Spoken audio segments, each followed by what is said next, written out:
Patay ang isang hindi kilalang babae alas 4:30 ng umaga kahapon sa may Purok Banaba Veterans Village, Ipil, Zamboanga, Sibugay. 4:32 ng madaling araw, nakatanggap ng ulat ang Ipil Municipal Police Station mula sa mga saksi na may nangyaring pamamaril sa nasabing lugar at mabilis din itong naruspindahan ng mga pulis. At sa initial na investigasyon, sinabi ng dalawang saksi na kinilalang sina Oliver Johnson at Juvan Mark Rome, kapwa 18 taong gulang at residente ng Purok Sandayong Veterans Village, Ipil, Zamboanga, Sibugay.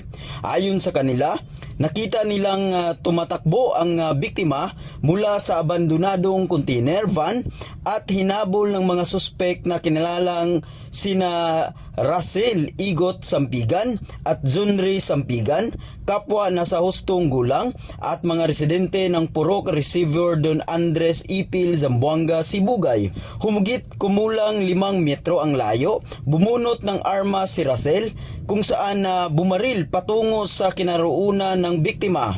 Dahil dito, nagtamo ng tama ng bala sa likod ang biktima at bumagsak sa lupa na nagresulta sa agarang pagkamatay nito.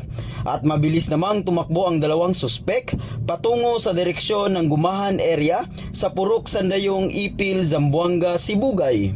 Sa kasalukuyan, nakipag-ugnayan ng Ipil Municipal Police Station sa Suko Team ng Provincial Crime Laboratory Office sa Zamboanga, Sibugay na nagproseso ng crime scene.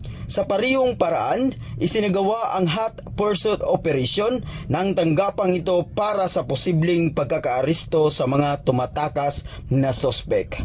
Mula dito sa may Zamboanga Peninsula, Jefford Monaris, Linggo-Linggo para sa Radyo Alternatibo Balita Nationwide.